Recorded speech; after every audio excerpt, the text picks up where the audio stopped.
코카의 행복한 주식 투자. 안녕하세요. 행투지기 코카입니다. 이번 시간은 코카의 관심 종목인 아프리카TV에 대한 종목 점검 영상입니다.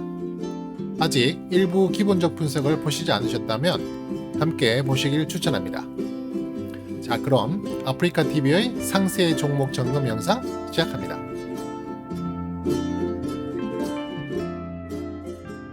제가 1부, 2부 영상을 통해서 아프리카TV의 기본적 분석, 기술적 분석, 그리고 팔로업 영상, 종목 점검 영상을 2편, 그렇게 총 4편 영상을 올려드렸었는데요. 오늘은 종목 점검 3번째 영상입니다. 지난 영상 이후 거의 2달 가까이 지나 올려드리게 되는데요. 그동안 어떤 변화들이 있었는지, 또 전략에 변화가 필요한 것이 아닌지 하나하나 점검하시면서 공부해 보도록 하겠습니다.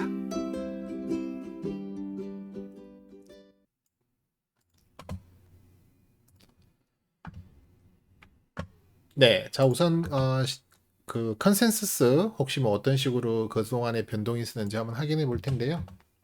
네, 컨센서스는 뭐 특별하게 변동사항이 없고요. 지난번 영상에서와 마찬가지로 현재 총 8군데의 증권사가 커버를 하고 있고 리포트를 내고 있습니다. 최근 리포트는 12월 14일에 나왔던 리포트가 있었는데요. 자세한 리포트들은 시간 되시는 분들은 한 번씩 점검하시는 것도 아주 매매 전략을 세우시는 데 큰 도움이 되실 겁니다. 그래서 일단 컨센서스는 그 정도로 넘어가고요. 실적 변동사항을 한번 점검을 해볼 텐데요. 그동안에 어떤 식으로 실적 컨센서스가 발표가 되었는지 한번 보겠습니다. 우선 연간에 해당하는 실적 컨센서스를 확인을 해보면요. 2020년 올해에 해당하는 것은 직전에 그 전망치인 16%였는데 한 18% 조금 상승을 했죠. 그 다음에 2021년도 28에서 29로 조금 상승했고요. 그 다음에 2022년도 18%에서 21%로 조금 상승했습니다. 마찬가지로 ROE들도 다 지금 성장을 보이고 있고요. 지금 보시면 아시다시피 거의 뭐 27.76, 28.19, 26.94 아주 그 20%의 높은 ROE를 보이고 있죠. 거기다가 또 성장성도 계속 전망이 나오고 있죠.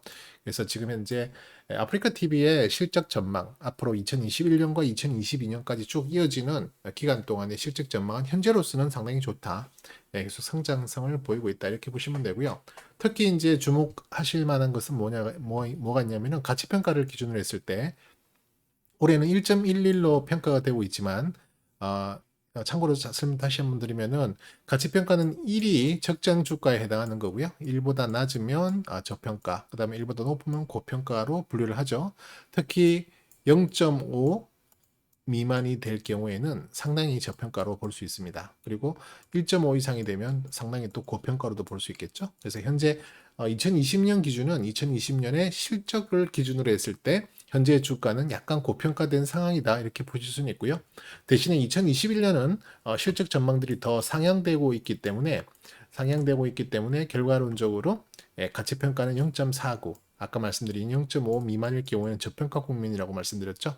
그래서 0.49로 계산이 되는 걸로 봐서는 내년에는 현재 실적이 그대로 달성된다는, 그러니까 2021년에 실적 컨센서스가 그대로 달성된다는 가정에서는 현재 주가는 저평가 국면이다. 그래서 주가가 더 올라갈 수 있는 여력이 충분하다는 것을 이 가치평가를 통해서 확인해 볼 수 있겠습니다.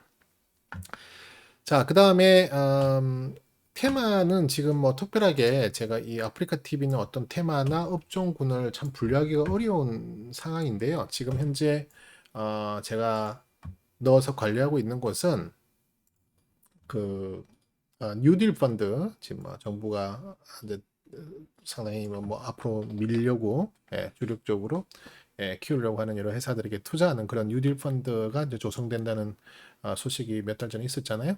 그때 이제 여러 군데의 그 기업들이 이 뉴딜 펀드에 편성될 것이다. 뭐 이런 전망들이 쭉 나와 있었죠. 그래서 저는 한 54군데 정도 꽤 많은 기업입니다. 그 기업들을 이 뉴딜 펀드라는 테마 업종에 집어넣어서 관리를 하고 있는데요. 뭐 그렇게 크게 현재 상승의 국면을 보여주고 있지는 않지만 그렇다고 아주 나쁜 테마나 업종은 아니다. 이 섹터도 현재 나쁘지 않은 섹터다. 뭐 이렇게 보실 수는 있겠습니다. 그래서 그 내용이 지금 우리 아프리카 TV가 들어가 있는 섹터군이다 이렇게 생각하시고 일단 간단하게 한번 짚고 넘어가 보도록 하겠습니다.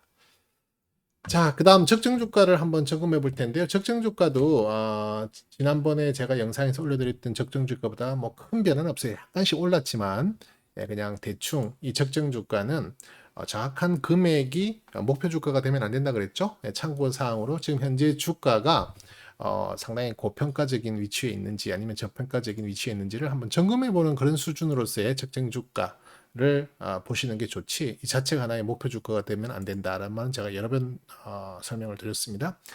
현재는 2020년의 적정 주가는 66,000원대였거든요. 66,900원대였는데 이 적정 주가는 이미 올해 6월달경 타치를 다 했죠. 그 다음에 4월달경도 살짝 타치를 하고 또 7월달경도 타치를 했기 때문에 2020년의 실적을 가지고 적정 주가를 계산한 상황에서 2020년의 적정 주가는 더 이상 의미가 없다. 그래서 이제 그 다음에 2021년도에 적정 주가를 끌어와서 사용하게 되거든요. 아까도 제가 잠깐 그 실적 변동을 설명드릴 때 봤었지만 2021년도의 실적 전망은 현재 그 전망을 가지고 봤을 때는 지금 가격대는 상당히 저평가되어 있다. 뭐 이렇게 제가 말씀드린 적이 있는데요. 여기 보시는 바와 같이 85,000원 정도권, 85,000원 권역이 2021년 실적을 기준으로 했던 적정 주가의 가격대입니다. 그리고 이 밑에 있는 파란 선은 2021년에 실적을 기준으로 했을 때의 적정 주가 하단 밴드입니다. 그래서 2021년은 지금 상당히 그 진폭이 크죠. 거의 한 60%, 70%에 가까운 진폭인데 이 권역에서 주가가 오르락내리락 하면서 움직일 가능성이 높다. 네, 이렇게 보시면 될 것 같고요. 참고로 아까 제가 8군데 컨센서스를 정권사들이 발표한다 그랬잖아요. 그 정권사들이 평균적인 목표 주가, 걔네들이 적정 주가로 판단하고 있는 금액은 여기 제가 주황색 색으로 표시를 해뒀죠. 83,300원 정도 예상을 하고 있습니다. 그래서 지금 뭐 대충 2021년도 그 구간 내에 언제일 줄은 몰라요. 뭐 1월 달에 될 수도 있고 5월 달에 될 수도 있고 8월 달에 될 수도 있고 언제일 줄 모르겠지만 85,000원 정도까지는 한번 타치를 하지 않을까 그렇게 보고 있습니다. 그래서 그 부분에 그렇게 놓고 본다면 지금 현재 주가 위치는 상당히 저평가다. 물론 괴리로 봤을 때는 한 40% 정도이기 때문에 뭐 40% 그게 뭐 그렇게 높은 거냐 무슨 큰 괴리냐 30% 한 방이면 상한가 가는데 네, 그렇게 주식하시면 큰일 납니다. 네, 그렇게 주식하시지 마시고요. 10%, 20%, 30% 적은 상승폭 아닙니다. 그리고 이게 지금 현재 가격대에서 40%지 실질적으로 저점에서 봤을 때 2021년에 저점에서 봤을 때 그 적정 주가까지의 괴리를 비교해 보면 거의 65에서 70%까지 그 변동성이 있거든요. 변동폭이 있기 때문에 그런 부분들을 유의하셔서 봐야 될 겁니다. 그래서 현재 적정 주가로서는 현재 뭐 2020년의 적정 주가도 지금 현재 밑에 내려와 있는 상황이지만 지금 우리가 볼 것은 2021년의 적정 주가를 모니터링 해가면서 한번 주가 추이를 살펴보도록 해야 하겠습니다. 자, 이제 기술적 분석으로 조금 들어가 볼 텐데요. 지금 보시는 화면은 뭐 아프리카 TV의 주봉 화면이죠. 주봉 차트인데 주봉 차트에서 제가 제일 먼저 체크하는 것이 바로 이동평균선이죠. 그중에서 특별히 12주 이동평균선을 상당히 중요하게 여긴다 그랬죠. 12주 이동평균선은 여기 제가 노란색으로 칠해놓은 선이죠. 이게 바로 12주 이동평균선입니다. 이 12주 이동평균선 위에 주가가 있다는 것은 상당히 주가에 탄력이 있고 상승 국면의 상승 추세를 잘 유지하고 있다고 볼 수 있고요. 반대로 12주 밑에 있을 때는 그만큼 상승 탄력이 둔화되거나 또는 그 추세의 방향이 하향되고 있다, 하방으로 가고 있다 이렇게 볼 수 있거든요. 그래서 이 12주 이동 평균선을 중심으로 어느 구간에 위치하고 있는지 가격이 어느 구간에 위치하고 있는지를 살펴볼 필요가 있는데요. 지금 현재로서는 지난주부터 잠깐 밀렸었던 12주 이동 평균선 이하의 가격들이 지난주부터 여기 돌파를 했죠. 그리고 오늘도 그 돌파의 모습을 계속 이어나가는 견조한 모습을 보입니다. 비단 12주선뿐만이 아니고요. 여기 이제 제가 4주선을 또 그어놨죠. 좀 단기적으로 보는 4주선인데요. 이 4주선 또한 예, 지난주부터 돌파를 했고요. 그리고 심지어는 4주선과 12주선에 예, 골든 크로스가 발생을 했고요. 그리고 현재는 정배열 상태. 그러니까 정배열 상태라고 하는 것은 예, 단기 이동 평균이 예, 중장기 이동 평균 위에 있을 경우를 예, 정배열이다 이렇게 보고요. 그 반대는 역배열이겠죠. 그래서 주가가 상승을 탄력 있게 계속 이어나가기 위해서는 일단 이 단기 이동평균선과 또 중장기 이동평균선이 골든이 나 있는 상태가 되어야 된다. 또 정배열이 되어 있는 상태여야 된다. 네, 이렇게 볼 수 있거든요. 그래서 지금 현재 아프리카 TV는 그런 조건들을 충족시켰다. 이렇게 볼 수 있고요. 그래서 앞으로 상승에 대한 방향에 대한 확률이 더 높지 않을까 이렇게 기대를 한번 해봅니다. 그 다음 위에 있는 보조지표 중에 보스티안 보조지표가 있죠. 보스티안 보조지표는 제가 설명을 드릴 때 세력들의 움직임을 포착할 수 있는 그런 보조지표다 이렇게 제가 설명을 드렸었죠. 이 세력들이 어떻게 움직이는지 이 보스티안 지수만 가지고도 대충 파악을 할 수 있는 거죠. 정확하게 파악할 수 있는 건 아닙니다. 절대. 대충적으로 파악하는 건데요. 따지고 보면 거래대금이 많이 들어왔을 때를 더 가중치를 둔다 이렇게 이제 이해를 하시면 되는데요. 지금 이때가 언제냐면 12월 11일 주, 12월 11일 주에 그 보스티안 지수가 지금 골든 형태가 발생했죠. 그리고 지금 계속 골든 상태를 유지하고 있고 4주째 이어지고 있습니다. 그 말은 4주 연속으로 세력들의 돈이 들어오고 있다. 이렇게 보면 되고요. 밑에 있는 수급 라인을 잠깐 봐도 지금 거의 4주 동안 계속 이렇게 빨간색을 보이고 있죠. 이 빨간색 선 4주 이동, 4주 그 그래프 차트는 기관이나 또는 외국인, 뭐 기관 외국인 다 합칠 수도 있고요. 기관 또는 외국인 또는 기관 외국인 전부 다가 지금 들어오고 있다는 것을 표하는 겁니다. 반대로 이렇게 파란색으로 보이는 차트는 반대로 기관 외인들이 빠져나간다. 뭐 기관일 수도 있고 외인일 수도 있고. 왜냐하면 제가 지금 이 덩어리를 두 개로만 묶어놨거든요. 하나는 개인들과 또 하나는 기관과 외국인 이렇게 묶어놨기 때문에 보통 우리가 3수급을 주체를 이렇게 판단을 하는데요. 지금 이 주봉 차트에서는 제가 간단하게 3주체를 보는 것이 아니라 개인 대 나머지 세력. 나머지 세력은 뭐 기관하고 외국인이겠죠. 그렇게만 보는 차트로 그냥 간단하게 만들어 놨거든요. 그러니까 지금 위에 보시는 보스티안 지수도 세력들의 움직임이 포착되고 있고 또 밑에 있는 수급 차트도 기관 또는 외국인의 움직임이 포착되고 있다. 지금 현재 이 올라가는 것은 그들에 의해서 올라가고 있다. 이렇게 볼 수 있겠습니다.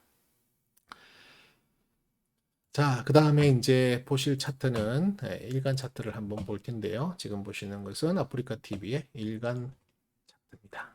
일봉 차트입니다. 자, 일봉 차트에서 제가 제일 먼저 확인하는 것은 이 현재 주가가 어떤 레벨의 상태를 보이고 있나 제가 먼저 점검한다고 그랬죠. 레벨 상태는 총 세 가지로 분류할 수 있는데요. 첫 번째는 레벨 업, 두 번째는 레벨 다운, 세 번째는 레벨 스테이. 이렇게 제가 분류를 한다 그랬죠. 통상적으로. 그래서 지금 현재 상태가 어떤 상태냐를 봤을 때는 이러한 레벨의 형성이 만들어졌고요. 지금은 그 레벨 안에서 오르락 내리락 하는 움직임을 보이고 있죠. 그러니까 이걸 갖고 저는 레벨 스테이라고 합니다.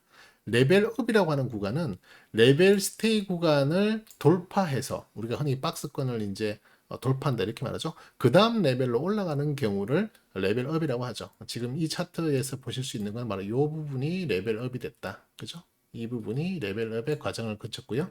그 레벨업의 과정이 길지는 않았어요. 한 일주일 정도 됐고요. 그 다음에 더 이상 올라가지 못하고 이제 저점 확인을 위해서 또 다시 고점 확인을 위해서 왔다 갔다 하는 그런 국면으로 들어가는 것을 레벨 스테이라고 합니다. 그래서 저는 이때부터 레벨 스테이 구간이다 이렇게 이제 판단을 하고요. 그 사이에서 제가 매매 전략을 세웁니다. 레벨 다운은 반대의 개념이죠. 주가가 일정한 레벨 수준을 지키다가 레벨의 하단을 무너뜨려 버리고 밑으로 빠지는 경우를 레벨 다운이다 이렇게 표현을 하죠. 예를 들어서 이런 레벨이 있다고 가정을 했을 때 한다면 그 레벨의 하단을 뚫고 밑으로 내려오는 하나의 또 새로운 레벨을 만들어 버렸죠. 예, 이렇게 되는 것이 레벨 다운인데 그 중에서 레벨 다운에 해당하는 구간은 바로 이 구간이었죠. 예, 지금 제가 하얗게 칠하는 이 구간에서 레벨 다운을 일으켰고요. 그 레벨 다운이 중지가 되고 다시 반등 국면을 했으나 그 레벨 다운의 시작가를 돌파하지 못하고 그 사이에 갇혀버리는, 우리가 흔히 박스권에 갇혔다고 이렇게 표현들을 많이 해요. 예, 저는 이제 박스권이라는, 박스라는 말 대신에 레벨이라는 말을 사용한다. 뭐 그 차이 외에는 특별한 게 없는데요. 예, 제가 이제 레벨 업이라고 하는 부분, 레벨 다운이라는 부분을 쓰다 보니까 그냥 자연스럽게 저는 레벨 이렇게 말을 하게 되는 건데요. 뭐 박스권이라고 이해하셔도 큰 무리는 없겠습니다. 그래서 지금 현재 아프리카 TV의 상황을 다시 한번 점검을 해보시면 레벨 스테이 구간이 있다. 레벨 스테이 구간이 판정이 되면 저는 그 레벨 스테이 구간에서 이제 주식을 매입을 한다든지 또 그러니까 매수를 한다든지 매도를 한다든지 또 반대로 어떤 매집 활동을 길게 이어나가는 뭐 그런 상황을 가지게 되는데요. 이 레벨단 안에 제가 3분할선 툴을 이용해서 이렇게 3등분을 합니다. 3분할을 하죠. 그래서 저는 편의상 여러분들에게 설명드릴 때 여기가 3층, 2층, 1층 구간이다 이렇게 말씀을 드립니다. 왜 이렇게 레벨단을 3등분 나눠서 이렇게 표시를 하느냐 하면요. 제가 한 번에 매수하는 일을 하지 않기 위해서입니다. 많이들 들어보셨을 거예요. 뭐 분할 매수라든지 분할 매도, 어떤 종목을 투자할 때 한꺼번에 다 사지 마라. 왜냐면은 내가 한번 샀던 그 판단이 잘못될 수도 있으니까 이왕이면 분할 매수 전략을 통해서 좀 안전한 리스크 관리를 하는 것이 좋다. 뭐 이런 이야기들 많이 들어보셨을 거예요. 바로 그겁니다. 그래서 그 부분을 제가 실천하기 위해서 저는 이렇게 3등분으로 분할을 하고요. 3등분 분할을 해서 말 그대로 여기에서 3분의 1, 여기에서 3분의 1, 여기에서 3분의 1을 사는 것이 이상적이다라고 생각을 합니다. 물론 매매를 하다 보면 정확하게 여기에 3분의 1, 여기에 3분의 1 이렇게 사지기도 어려울 뿐만 아니고요. 또 전략상 그렇게 할 필요도 없을 때가 많습니다. 어떨 때는 가급적이면 1층 쪽에 사면 더 많이 싸게 살 수 있는 거잖아요. 그죠?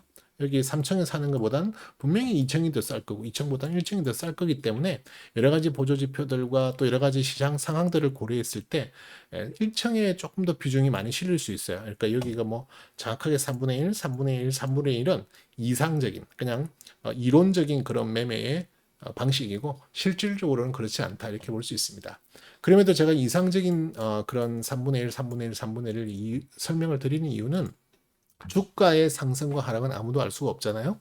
그리고 점칠 수도 없죠. 다만 우리가 여러 가지 보조지표나 시장 상황을 통해 어느 정도 예상을 하는 그리고 확률을 조금 높이는 정도의 수준으로 가는 것 뿐이지 실질적으로 알 수가 없다는 거예요. 레벨업이 끝나고 나서 레벨 스테이 구간이 시작되는 이 시점부터 이제 우리가 이 주식을 매수를 할 수 있는데요. 물론 이 밑에 레벨단에서 레벨업 되는 구간에서 어떤 이익을 본 부분에 대해서 여기서 이익 실현을 하실 수 있으세요. 그죠? 예. 그러면 당연히 우리도 여기서 물량을 이 레벨단에서 물량을 사 모으는 이유는 매집하는 이유는 그 다음에 레벨업 과정에서 발생한 그 수익을 먹기 위함이잖아요. 물론 반드시 그 레벨업 과정에서 수익을 익절해야 될 필요는 없어요. 하지만 경우에 따라서는 완전히 전량을 익절할 경우도 있고 또 부분 익절을 한 이후에 다시 조정받을 때 새로운 물량을 더 이렇게 추가로 추매해서 그 다음 레벨업을 노리는 뭐 그런 전략도 있을 수 있겠죠. 그 전략의 다양성은 너무 많기 때문에 딱 일관되게 어떻다라고 뭐 레벨업이 끝나고 나면 무조건 파세요 이것도 의미 없는 거고요. 네, 그때그때 상황에 따라 다르고 또 그만큼의 노하우가 생기는 것이 결국에는 이제 경험적으로 나오는 어떤 행위가 되는데요. 지금 현재로서는 3층, 2층, 1층에 정확하게 주가가 3층만 떨어졌다 올라갈 수도 있는 거고 2층까지 떨어졌다 올라갈 수도 있는 거고 1층까지 완전히 내려갔다 올라갈 수도 있는 거기 때문에 그 부분에 대한 확률적 베팅을 하는 겁니다. 그래서 혹시 3층에 내려왔다가 올라가더라도 여기에 한 3분의 1 정도의 물량을 이 3층 바닥 부분에서 잡아놨다면 결과론적으로 그 다음 레벨업 됐을 때 많은 물량은 아니지만 일단 이익을 보고 시작하잖아요. 그러면 그 다음 레벨 단에서 또 3등분선을 만들어서 뭐 3층으로 가든 2층으로 가든 그 구간에서 더 추매를 한다면 이미 적은 물량을 가지고 이익을 본 그 이익을 가지고 담보로 생각하고 이렇게 자신 있게 투자를 할 수 있는 겁니다. 자신 있게 추매를 할 수 있는 거죠. 예. 왜냐하면 우리가 보통 어떤 종목을 이렇게 딱 사잖아요. 사면 그게 0%가 아니잖아요. 그죠? 거기에는 뭐 세금이라든지 수수료가 붙기 때문에 뭐 적게는 0. 몇 프로에서 많게는 뭐 0. 뭐 거의 1%에 가까운 마이너스 1%에 가까운 어, 그 손해를 보고 시작을 하게 되잖아요. 그죠? 근데 어떤 주식을 탁 매수할 때 내가 3에도 계속 플러스 상태를 유지하고 있다면 얼마나 마음이 편하겠어요. 그런 구간에서 이제 생각해 본다면 여기에서 많은 물량을 모을 수는 없었지만 그 다음 레벨 단에서 새로 추매할 때, 그죠? 새로 추매할 때 그때는 어느 정도 추매를 하더라도 계속 플러스권을 유지할 수 있는 상황이 될 수 있거든요. 그러니까 그런 것을 노리는 것이 3층에서 물량을 매집하는 거고요. 2층 밑으로 오면은 결과론적으로는 이 레벨 단의 평균가 밑으로 떨어지는 것을 목표로 하면 물량을 많이 모으면 모을수록 조금만 올라도 그 평균 단가를 돌파하기 때문에 어느 정도 2층 중간만 돌파를 해도 저는 그러니까 우리는 이익을 본 상태로 그 다음 레벨업을 기대해 볼 수 있다는 거죠. 그래서 심리적으로 훨씬 더 안정된 상태로 기다릴 수 있고 또 지켜볼 수 있는 상황이 되는 겁니다. 아니면 자꾸만 마음이 급해져 가지고요. 조금 이익 보면 팔아버리고 아니면 조금 손해 나면 너무너무 이제 불안해하고 그러다가 또 물 타고 하다 완전히 물리고 그런 게 우리 일반적인 개인들의 매매 행태거든요. 그러니까 그런 매매 행태를 이런 방법을 통해서 조금 수정할 수 있다. 그렇게 설명을 드릴 수 있겠습니다. 자, 제가 이 3구간 분석을 좀 시간을 많이 할애해서 설명을 드렸는데 그렇게 이해해 주시면 좋겠고요. 그 다음에 밑에 있는 것이 이제 아까 주봉상에서도 있던 수급 라인인데요. 같은 개념이고요. 그 밑에 있는 것이 이제 거래대금, 거래량 지표인데요. 이건 이제 다른 분들이 쓰시는 거랑 이제 처음 보시는 분, 제 영상을 처음 보시는 분들은 좀 많이 특이하게 보일 겁니다. 색깔 자체가 보통 거래대금, 거래량은 뭐 빨갛고 파랗고 빨갛고 파랗고 이런 식으로 사용하는데요. 저는 이제 초록색과 연두색을 사용하죠. 사실 아무 의미 없습니다. 그냥 제가 제 판단에 조금 더 보기에 편하게 하기 위해서 이렇게 했는데요. 정확하게 설명을 드리면 조금 더 차트를 키워볼게요. 정확하게 설명드리면 이렇게 진한 초록색은 위에 보시면 양봉이에요. 네. 그리고 여기 연두색은 위에 보시면 음봉입니다. 여기 연두색은 위에 보시면 음봉이에요. 여기 초록색은 위에 보시면 양봉입니다. 쉽게 말해서 양봉일 때는 좀 진한 초록색으로 표시되게 했고요. 그 다음에 음봉일 때는 연두색으로 표시되게 했습니다. 그 외에는 다른 의미는 없고요. 그래서 저는 여기에 빨간 선 하나를 그어놨죠. 이 빨간 선은 제가 그은 게 아니고요. 자동으로 이 거래 대금, 저는 거래 대금을 사용합니다. 거래량을 보통 많이 사용하시는데요. 저는 거래 대금을 더 많이 사용하는데 사실 차트상으로는 거래 대금과 거래량의 차이는 크게 나지 않는다.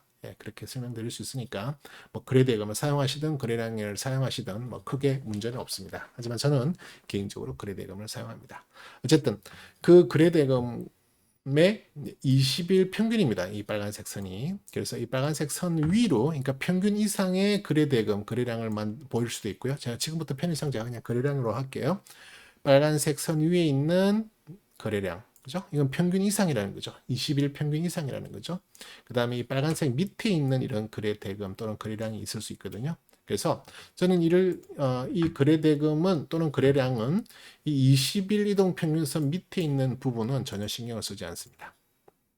이 밑에 있는 선들은 그 거래량들은 뭐 장이 열리면 어쩔 수 없이 만들어지는 거래 대금 거래량입니다. 이건 어떤 특별한 의미를 둘 만한 거래량이 아니고 20일 평균 이상 튀어나와 있는 거래 대금 또는 거래량만 중요하게 생각합니다. 물론 뭐 어떤 분들은 거래 대금이 전체적인 평균의 뭐 5배는 돼야 된다, 10배는 돼야 된다, 뭐 여러 가지 또 전체 거래 대금이 몇억 이상이 되어야 되고 거래 대금은 몇만 주 이상이 돼야 되고 막 쭉 이렇게 얘기하시는 분들이 있는데요.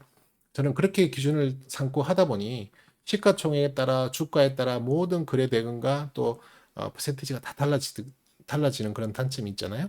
그래서 그냥 저는 일괄적으로 20일 평균을 이용해 가지고 그 이상 많이 올라가면 올라갈수록 그만큼 더 강한 거래량 또는 거래 대금이다. 그렇게 이해하면 되잖아요. 그죠?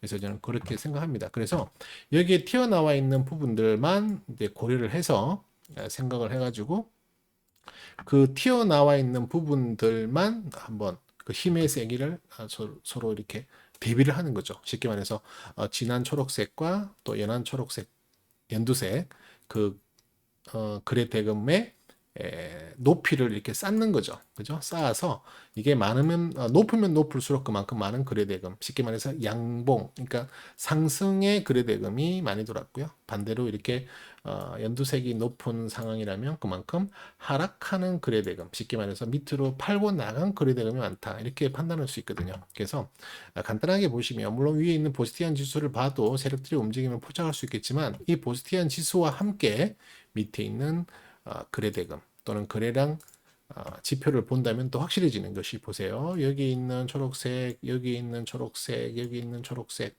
한 번도 여기에 돌았던 돈이 여기에 돌았던 힘이 나간 적이 없어요. 그죠? 반대로 여기 같은 경우에는 크게 나간 건 있어도 또 물론 그 다음날 이렇게 들어온 게 있어도 이것들을 비교를 다 해도 나간 게 더 힘이 파워가 센 거예요. 그러다 보니까 주가는 전반적으로 밀릴 수 있는 확률이 높아지는 거고요. 이렇게 20일 평균 이상으로 진한 초록색의 거래대금들이 많이 출현을 하게 되고 그 합계가 점점 커진다면 이렇게 상승의 기운으로 갈 확률이 점점 높아지는 거죠. 당연한 거잖아요. 그죠? 누가 돈을 많이 들고 와서 많이 사서 주가가 올라간다면 그건 누군가 세력들이 주식을 산다는 거잖아요. 그럼 당연히 그 기운이 한참 동안 관성에 의해서 올라가는 거죠. 그러니까 그걸 이 거래대금에서 또는 거래량에서 포착할 수 있다는 겁니다. 그래서 여러 보조 지표들 중에서도 사실은 이 거래대금, 거래량 보조 지표는 상당히 중요하고요. 보통 HTS를 처음 세팅해서 딱 보면 이런 가격 캔들, 그죠? 네, 일봉 캔들이 눈에 보이고요. 그 다음에 경우에 따라서는 기본적인 스탠다드로 딱 디폴트로 되어 있는 이동 평균선 되어 있죠. 그 다음에 보통의 경우는 이 거래량이 밑에 표시되어 있습니다. 특별하게 세팅을 하지 않더라도 디폴트로 그렇게 세팅이 되어 나오죠. 그만큼 이동평균선과 캔들, 사실 제일 중요한 건 캔들이고요. 그 다음에 이동평균선, 그 다음에 거래량. 정말 중요한 이 세 가지만 잘 이해해도 충분히 매매를 하실 수 있는 거죠. 그래서 거기에 더해서 이제 조금 더 많은 정보를 가지고 조금 더 확률 싸움에 유리한 고지를 잡기 위한 노력일 뿐이지 사실은 이 세 가지의 정보만 가지고도 기술적으로 얼마든지 접근할 수 있다. 그렇게 설명드릴 수 있겠습니다. 자, 그 다음 설명드리고 싶은 것은 볼린저 밴드인데요. 저는 20일 볼린저 밴드를 사용합니다. 그래서 볼린저 밴드의 상단선이 있고요. 상한선이 있고 그 다음에 하단선이 있고요. 20일 볼린저 밴드를 사용하기 때문에 여기 빨간 선이 21 이동 평균선이거든요. 그래서 21 이동 평균선은 이 볼린저 밴드 20 볼린저 밴드의 중앙선이라고 이렇게 표현을 할 수 있습니다. 그래서 주가가 이 볼린저 밴드 안에서 왔다 갔다 한다. 이 볼린저 밴드 상한선과 하한선을 벗어나는 확률은 결국 4%밖에 되지 않는다. 대부분의 96%는 여기 안에서만 논다 하는 안에서만 움직인다 하는 것이 바로 볼린저 밴드 이론의 통계학적 접근입니다. 자, 그렇게 놓고 본다면 이 볼린저 밴드 상단을 돌파하면 이제 안으로 돌으려고 그러겠죠. 그죠?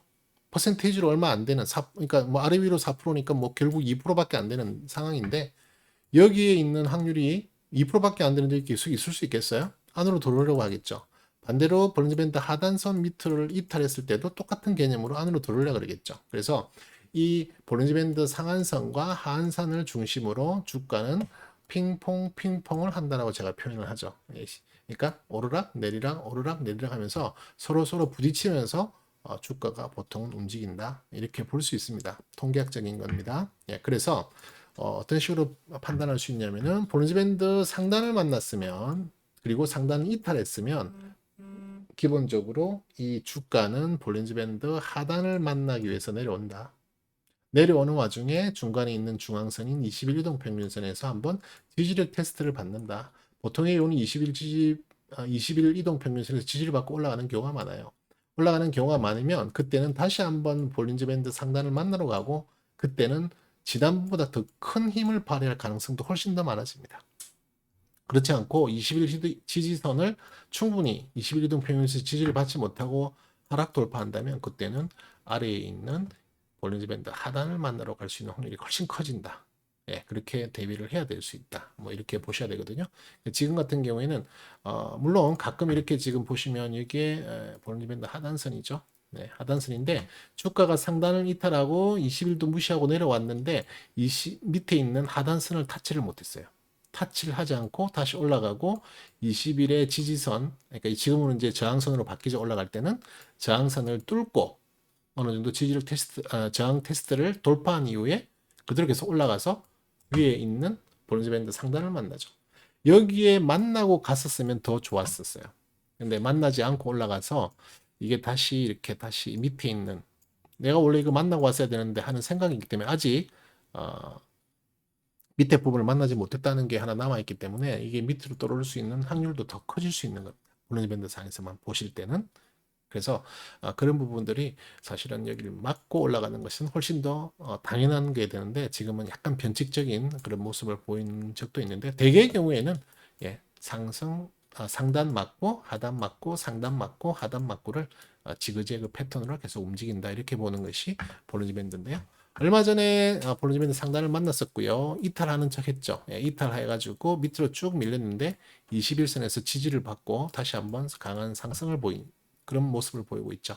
이럴 경우는 제가 어땠다 그랬죠? 지난번에 있는 상한선보다 볼린저 밴드가 보통 이렇게 확장이 되기 때문에 이 볼린저 밴드 상한선, 하한선은 이렇게 수축과 또 팽창을 계속 이어가면서 서로 붙었다가 떨어졌다가 붙었다 떨어졌다 하면서 이렇게 그 선을 그려 나가는데요. 이럴 때는 위에 있는 상단선이 위로 올라가기 때문에 이게 위로 쫓아 올라가려고 그러죠. 왜냐면 여기 만나고 싶어 할 테니까요. 대신에 아까도 말씀드렸다시피 하단을 만나지 못했고, 그죠? 그렇기 때문에 이게 과연 강하게 올라갈 수 있을까는 좀 더 지켜봐야 될 부분일 수도 있다. 그래서 이게 조금 조정이 들어와서 최소한 21선을 한 번 더 만나고 올라간다면 조금 더 믿음이 갈 수 있는 부분이 생기긴 해요. 하지만 지금 한 번 맞고 올라갔기 때문에 이게 계속 진행될지 확률적으로 조금 더 지켜봐야 된다. 네, 그런 상황입니다. 자, 그 다음 일목균형표를 잠깐 설명드리면요. 일목균형표는 여러분들이 많이 뭐 구름대, 뭐 선행 스팬, 후행 스팬 뭐 이런 말씀들을 많이 들으셨을 텐데요. 여기에 있는 이 구름대가 지금 일목균형표로 인해서 만들어졌습니다. 여기에 뭐 기준선, 전환선 뭐 이런 여러 가지 논리들로 인해서 그어지는 선이기도 하고요. 물론 이 선 구름대 자체는 선행 스팬 1, 선행 스팬 2 이래가지고 만들어지긴 하는데요. 저는 기준선과 전환선은 다 없애버리고요. 단순하게 구름대와 후행 스팬만 봅니다. 지금 현재는 앞에 있는 스냉스팬에 의해서 만들어진 구름은 의문입니다. 쉽게 말해서 지금은 주가가 탄력 있게 올라가는 데는 조금 방해가 될 수 있다, 이렇게 볼 수도 있는 그런 부분이 돼요. 하지만 최근에 이 구름대를 이 주가가 돌파했다는 것은 여기가 강력한 매물대라고도 볼 수 있거든요. 많은 매물이 몰려 있는 부분을 지금 일단 힘들게 돌파를 했죠. 네, 돌파를 했고, 여기 뒤에 따라오고 있는 후행스팬은 지금 주가의 정확하게 26일 후의 그림자입니다. 지금 주가와 똑같은 모습을 보이는 그림자가 따라오고 있거든요. 그걸 후행스팬이라 그러는데, 이 후행스팬은 뭘 봐야 되냐면 여기에 있는 가격대, 캔들 있죠? 이 캔들대 위에 있어야만 상승의 기운을 더 강하게 만들죠. 그래서 지금 후행스팬이 며칠 전에 강하게 이렇게 가격대를 돌파했고요. 그 다음에 최근에 이 가격대 저기 가격이 종가가 여기 구름대를 돌파했죠, 그죠? 그 다음에 쭉 이 방향으로 이어나갈 가능성이 있는데 조금 걸리는 것이 바로 이게 이제 의문이 발생했다는 거. 그래서 얘가 이 두 개의 상승 분위기를 얼마나 찬물을 끼얹을 것인지를 또 좀 지켜봐야 되는 거죠. 그래서 현재 일단 이 구름대 구름대에 대한 포지션과 그다음에 이 후행스팬의 포지션만 봤을 때는 일단 힘겨운 자리를 돌파했다. 큰 저항 자리를 돌파했다는 것은 계속 아프리카 TV가 좋은 방향으로 여기 좀 조정을 받더라도 다시 재상승할 수 있는 그런 기운이 훨씬 더 크다. 이렇게 볼 수 있겠습니다. 그래서 지금 그다음 또 확인할 것은 이제 추세선인데요. 추세선은 뭐 여러분들이 많이 그으시는데요. 저는 추세선을 그을 때 이렇게 하락하는 추세선은 음봉의 고점과 그 다음에 음봉의 고점을 연결하고요. 상승 추세선은 양봉의 저점과 양봉의 저점을 연결합니다. 보통 추세선을 그을 때는 그냥 음봉, 양봉 상관없이 고점과 고점을 잇고 또 저점과 저점을 잇는 그런 추세선을 긋는데요. 저는 조금 다르게 하방에 대한, 그러니까 하락 추세선을 그을 때는 음봉의 고점들끼리, 상승의 추세선을 그을 때는 양봉의 저점들끼리 연결합니다. 어쨌든 뭐 그건 큰 차이는 없고요. 큰 차이는 없고요. 그래서 지금 보시면은 지금 이렇게 상승 추세선이 있죠. 그 다음에 하락 추세선이 있는데요. 지금 가격대가 그 추세선들 사이에 있습니다. 그래서 이게 이 추세선을 뚫고 올라갈지 아니면 이 상승 추세선을 뚫고 내려갈지는 지금 조금 더 지켜봐야 되는, 그렇죠? 한 1, 2주 정도 더 상황을 지켜봐야만 정확한 판정이 나겠지만, 뭐 내일이라도 주가가 더 크게 급등해서 이 하락 추세선을 뚫고 올라가면 추세선이 이제 좀 이 추세대가 약간 변경이 되는 거죠. 더 상승의 기운을 크게 받을 수 있는 거고요. 아니면 여기에 맞고 떨어진다면 며칠 더 있어서 이렇게 상승 추세선의 지지를 받는지를 또 테스트해 봐야 되는 그런 상황이 올 수도 있겠죠. 그래서 추세선은 뭐 그 정도로 아주 상식적인 그런 부분이니까요. 그 정도로 설명드리고 넘어가도록 하겠습니다. 자, 그다음 제가 많이 점검하는 차트는 상당히 중요한 보조 지표가 있는 차트인데요. 이건 이제 스토캐스틱이라고 하는 차트입니다. 그래서 제가 스토캐스틱은 보통은 하나만 사용하는데요. 저는 좀 특이하게 일간, 주간, 월간, 연간 총 4가지의 스토캐스틱을 사용합니다. 여기에선 제가 특별히 중요하게 보는 것은 이 두 가지, 일간과 주간을 보는 거고요. 그 중에서 특히 주간에 해당하는 스토캐스틱을 중요하게 여겨 봅니다. 자, 그러면 여기에 이제 스토캐스틱이라고 하는 것은 K값, 이게 빨간색으로 되어 있는 K값과 그다음에 초록색 선으로 되어 있는 시그널 선이라는 게 있는데요. 뭐 시그널 선은 뭐 단순하게 K값의 평균이다 이렇게 이해하셔도 좋겠습니다. 그렇게 해서 이 K값이 초록색 선 위에, 그러니까 시그널 선 위에 이제 올라가는 것을 우리가 흔히 이제 골든이 났다 그러죠. 골든 크로스가 발생했다. 그리고 그 골든 상태를 계속 유지하고 올라가는 것은 주간 스토캐스틱 상으로 봤을 때 지금 상승 추세로 이어가고 있다는 겁니다. 제가 중요하게 본다는 것이 이 주간에 해당하는 스토캐스틱이라고 말씀드렸잖아요. 그래서 이 주간에 해당하는 스토캐스틱이 골든 상태가 되어 있지 않으면 주가의 상승이 탄력이 없습니다. 그래서 반드시 이게 이렇게 골든 상태로 있어야 되고요. 더 힘을 받는 것은 이 K 값이 여기 중앙선이 50이거든요. 스토캐스틱을 제가 좋아하는 이유 중에 하나는 맨미 지형이고 제류가 100이에요. 0과 100 사이를 왔다 갔다 한단 말이죠. 다른 어떤 지표들 같은 경우에는 0과 100을 왔다 갔다 하지 않고 뭐 예를 들어서 CCI 같은 경우에는 0과 100을 왔다 갔다 하는 게 아니라 고유의 그 다른 지표들이 수치가 완전 달라집니다. 그래서 그런 것들을 지금 이게 높은 건지 낮은 건지 조금 이렇게 어려울 때가 있는데요. 0에서 100 사이를 왔다 갔다 하는 이런 스토캐스틱과 같은 지표들은 상당히 해석하기가 쉬울 수 있죠. 0이면 낮은 거고 100이면 높은 거잖아요. 그죠? 그래서 여기에 있는 중앙선인 50 이상을 이 K 값이 돌파하고 올라가 준다면, 그죠? 골든 난 상태에서 50 이상 K 값이 올라가 준다면 이건 보나마나 엄청나게 좋은 상승 추세의 에너지를 갖고 있다 이렇게 보는 겁니다. 위에 있는 일간에 해당하는 스토캐스틱은 어쨌든 졸랑졸랑 왔다 갔다 한단 말이에요. 그래서 이 기운과 이 기운이 서로서로 잘 맞물릴 때 둘 다 상승의 기운으로 올라갈 때는 정말 강한 힘을 뽑아낼 수도 있어요. 그리고 스토캐스틱 상 여기 이제 위에 70 이상으로 들어가면 이제 우리가 흔히 과매수권이다, 좀 거품이 많이 생겼다 이렇게도 볼 수 있는데요. 중요한 것은 그렇게 해석하는 것도 맞지만 또 한편으로는 사실 이게 80, 90으로 들어가면 갈수록 밑에 있는 주간 캐스틱도 마찬가지죠. 70, 80, 90 점점 올라가면 올라갈수록 그 힘의 에너지는 점점 세지기 때문에 실질적으로 주가는 더 큰 기울기로 강력하게 상승을 할 수 있습니다. 그래서 그게 지금 아프리카 TV 같은 경우에는 그게 조금 보이려 그러죠. 예, 지금 이제 60을 현재 61.66인데요, 그죠?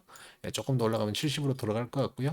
예, 일간상에 해당하는 스토캐스틱은 지금 76, 이제 거의 80으로 가고 있죠. 예, 그래서 이게 조금 더 앞으로 만약에 2, 3일 더 올라간다면 아프리카 TV는 조금 더 큰 폭의 상승세를 볼 수도 있다. 예, 이렇게 볼 수 있겠습니다. 근데 뭐 이건 기술적인 내용이고요. 뭐 내일 또 지금 전체적으로 시장 분위기가 어떨지는 모르는 게 오늘 이제 배당의 기준이 되는 기준이었고요. 내일 또 뭐 배당락이 나오고 이러면은 또 어떻게 이게 갈지는 잘 모르겠습니다만은 이제 시장의 영향이라 그러죠. 예, 시장의 영향으로 어떻게 할지는 모르겠지만 지금 현재 이 보조 지표인 스토캐스틱의 입장만 봐서는 지금 좋은 방향성을 보이고 있다. 이렇게 이해를 하면 되겠습니다.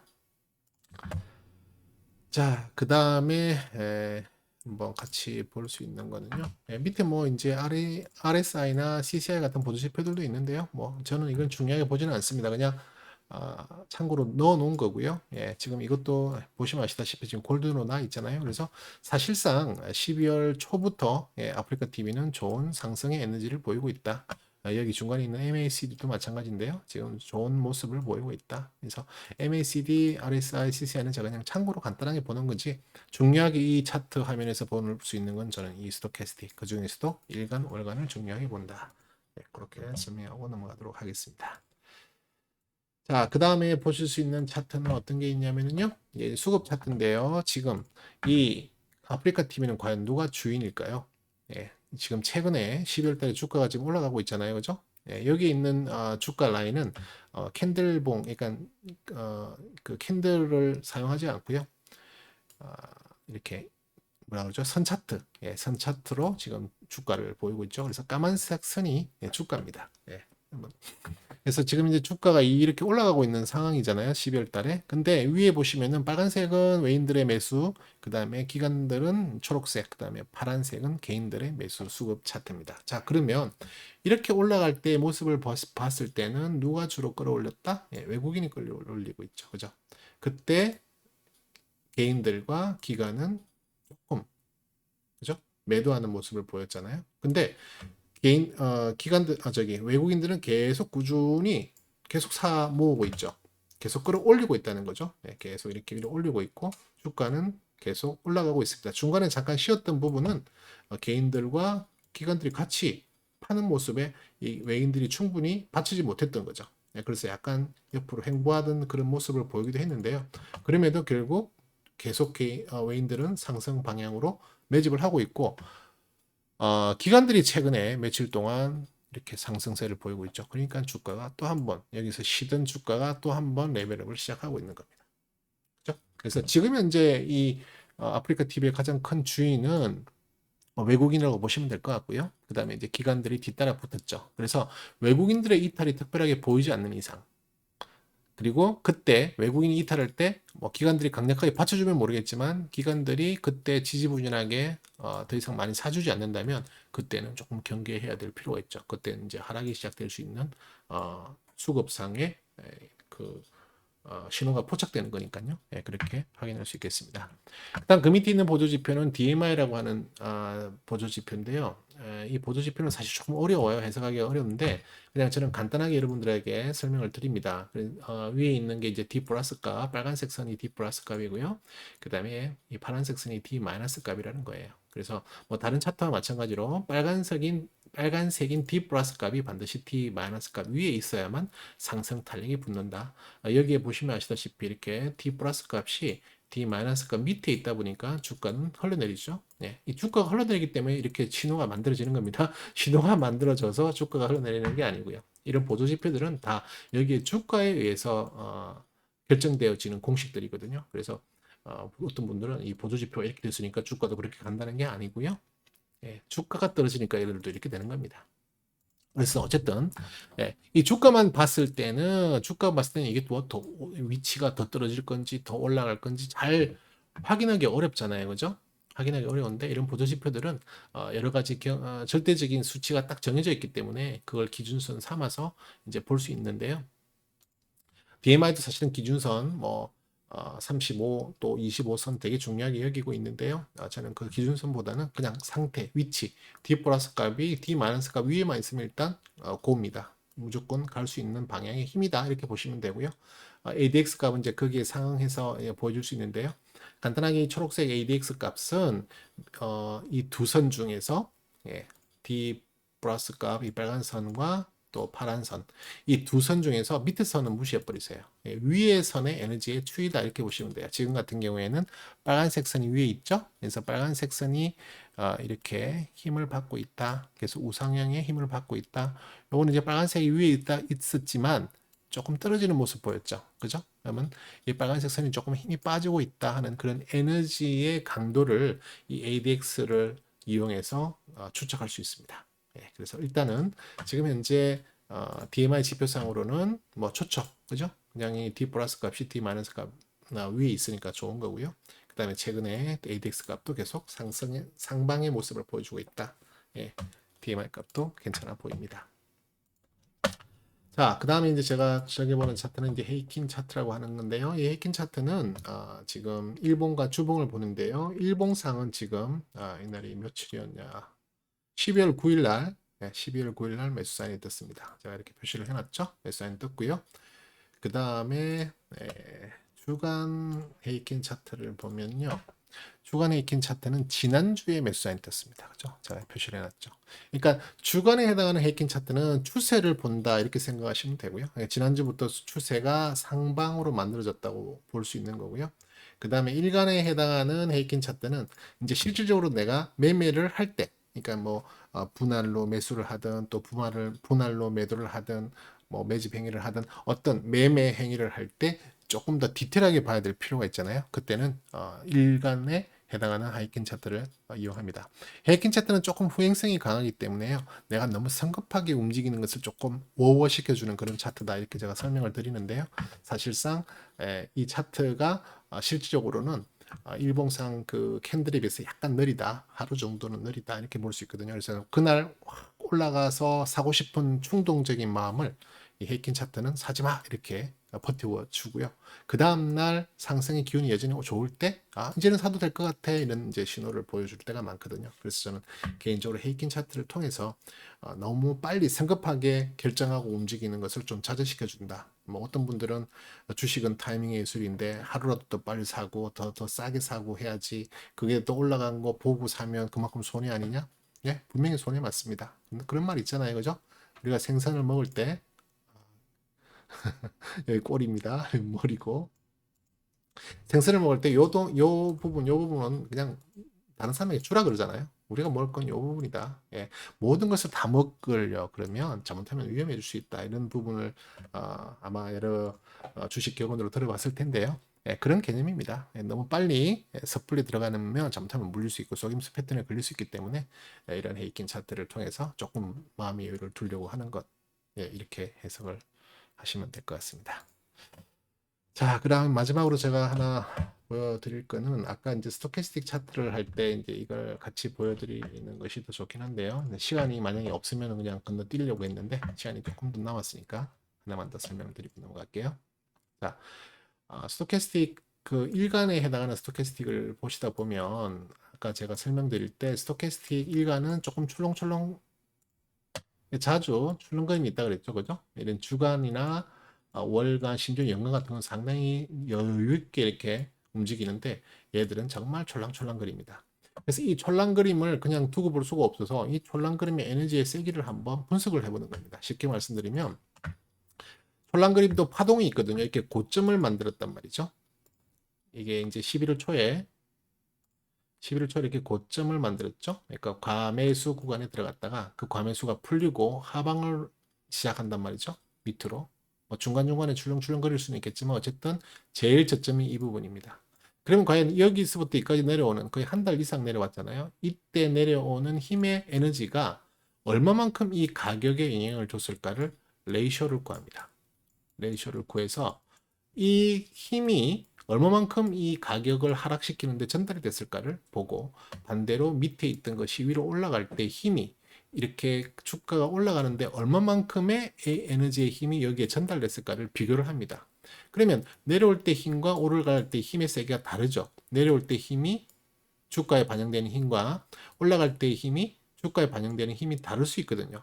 그걸 통해서 지금 이 전체적인 주가가 이 전체적인 아프리카 TV의 트렌드가 하향의 힘이 더 강한지 상향의 힘이 더 강한지를 판단해 보려고 하는 그런 노력인 거죠. 그래서 이 내용은 아마 다른 데서 전혀 듣지 못했던 내용입니다. 제 나름대로 이제 하다 보니까 이런 통계학적인 것이 좀 포착이 돼서 제 나름대로 설명을 이용을 하고 있는데요. 여기 보시면은 이렇게 하방으로 밑으로 내려올 때는 0.23의 힘으로 내려왔고요. 올라갈 때는 0.21의 힘으로 올라갔죠.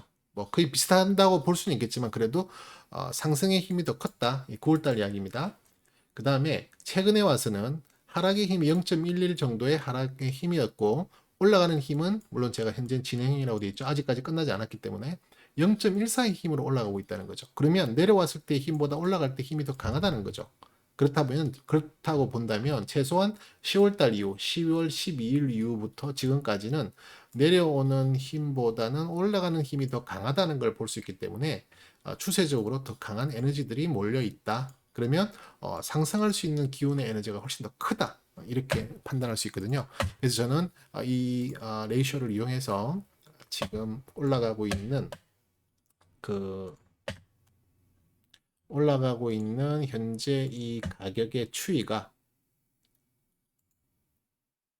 자, 올라가고 있는 이 가격의 추이가 내려올 때보다는 훨씬 더 에너지가 크다. 물론 지금 일수가 지금 거의 한 달 동안 빠졌기 때문에 되게 이게 큰 폭으로 빠진 것처럼 보이지만요. 기울기라든지 어떤 힘의 세기를 볼 때는 이 올라가는 힘이 이 내려올 때보다는 훨씬 더 힘이 더 셉니다. 그래서 혹시 조정을 받더라도 올라갈 수 있는 힘이 더 강력할 수 있다. 뭐 이렇게 볼 수 있는 거죠. 통계적으로. 네, 그래서 지금 현재 이제는 종합적으로 말씀을 드리면 3층, 2층, 1층의 구간에서 지금 제가 지난번 팔로우 영상을 소개드렸던가 이날이네요. 그죠? 예, 제가 마크를 해놨는데요. 11월 초 때 그때부터 주구장창 주가가 흘러내렸네요. 예, 제가 상당히 욕을 많이 먹을 수도 있겠네요. 만약에 저 따라서 누가 매매를 했다면요. 저는 절대 저와 같이 매매를 추천하지 않습니다. 예, 제가 팔 때 여러분들은 못 팔면 큰일 나잖아요. 그죠? 제가 또 추매할 때 여러분들이 추매 못하면 평단가를 여러분들이 낮출 수가 없잖아요. 그래서 지금 제가 드리는 이런 내용들은 여러분들이 공부하시고 여러분들의 기준을 삼기 위해서 도움을 드리기 위한 정보 방송이지 절대 추천 방송 아닙니다. 뭐 내가 죽어도 따라 하겠다는 건 제가 말릴 수는 없지만 예, 절대 그거 아니니까. 그래서 그때부터 쭉 떨어졌는데 저는 그때부터 계속 매집을 했어요. 예, 매집을 했고요. 왜냐면 3층, 2층, 1층에 제가 원하는 수준으로 매집을 한다고 했잖아요. 그죠? 그렇게 매집을 했고 지금 어느 정도 이익에 들어가 있는 구간입니다. 그죠? 물론 이 전에 차트를 조금 더 크게 보면은요. 그 전부터 제가 이 아프리카 TV는 제 관심 종목으로 소개를 드렸잖아요. 네, 그때 언제냐면은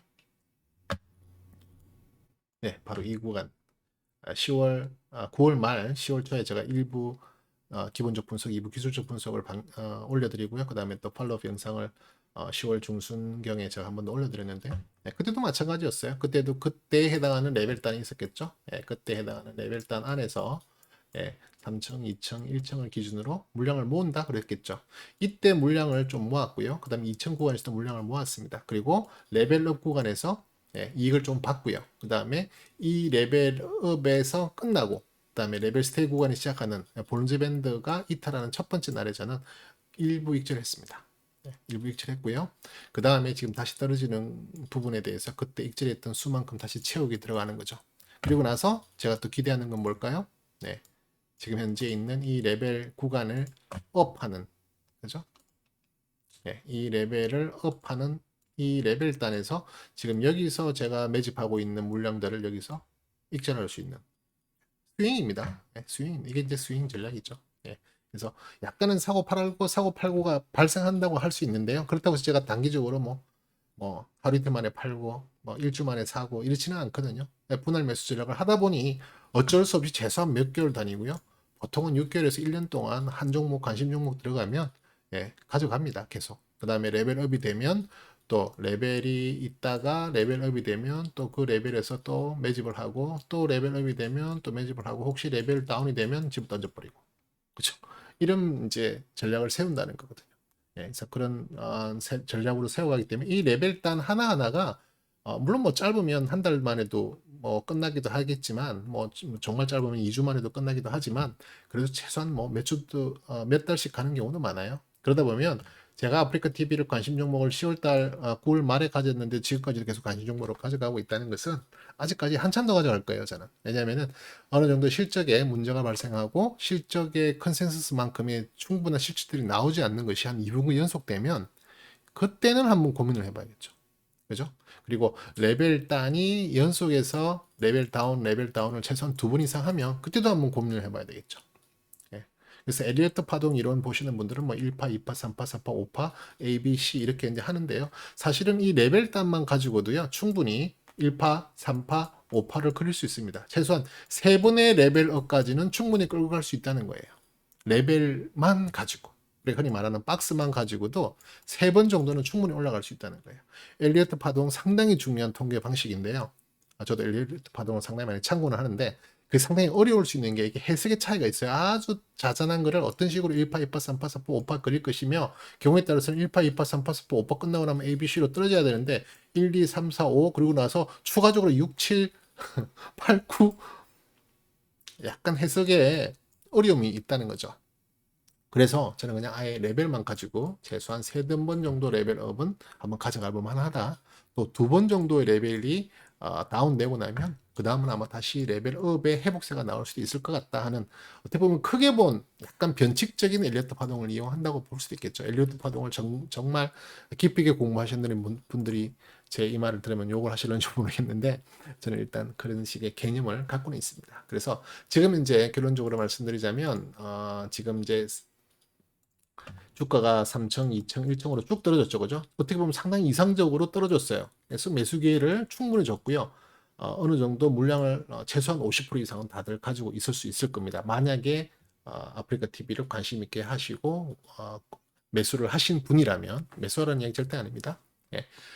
지금은 이제 반대로 올라가는 부분이죠. 이때도 저는 또 물량을 사모은다 그랬죠. 1층, 2층, 3층을 뚫고 올라갈 때마다 또 물량을 더 사모아서 여기에 충분히 100% 내가 원하는 목표가 600만 원을 모으겠다 한다면 100만 원, 100만 원, 100만 원, 100만 원, 100만 원, 100만 원에서 600만 원을 모으는 겁니다. 예.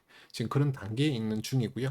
대신에 기술적으로는 지금 최근에 상승폭이 조금 있었는데요. 조금 피로도가 있을 수 있어요. 아까 보신 바와 같이 스토캐스틱 차트 같은 경우에 물론 뭐 더 올라가지 못한다는 이야기는 아니지만요. 그래도 지금 이제 과매수권에 들어와 있잖아요. 그죠? 그래서 과매수권에 약간은 조정은 나올 수 있다. 근데 이 조정이 나오더라도 밑에 있는 주간 캐스틱은 절대 이렇게 하방으로 밑으로 밀리는 데드 크로스가 발생하면 안 됩니다. 뭐 하루 정도 데드 크로스 발생하는 건 상관없지만 이게 본격적으로 2, 3일 이상 데드 크로스가 발생한다면 그때는 조금 쉬어갈 수 있는 조정폭이 커지는 거고요. 그렇지 않고 일간 스토캐스틱이 조정을 금방 받고 다시 과매도권에 들어왔다가 다시 올라간다면, 그리고 주간에 해당하는 스토캐스틱이 어느 정도 이렇게 붙겠지만 데드를 발생하지 않고 다시 올라간다면 그때는 정말 큰 상승이 나올 수 있습니다. 그때는 아마 모르긴 해도요. 일간 차트에서 보는 이 레벨을 돌파하는 레벨업 과정이 나올 수도 있는 그런 또 시기가 올 수도 있습니다. 그래서 지금은 너무 급하게 달려들 필요 없죠. 예, 무조건 분할 매수입니다. 예, 그런 식으로 아프리카 TV 대응하시면 좋겠고요. 왜냐하면 실적이 좋게 나오고 있잖아요, 그죠? 예, 그러니까 한번 그 실적을 믿고 또 기술적 지표도 지금 현재 나쁜 상태가 아니니까 한번 꾸준하게 가져가 보면서 예, 좋은 수익을 만약에 매매하실 분들은 좋은 수익을 냈으면 좋겠습니다. 네. 장시간 시청해 주셔서 감사하고요. 지금까지 컷가였습니다. 감사합니다.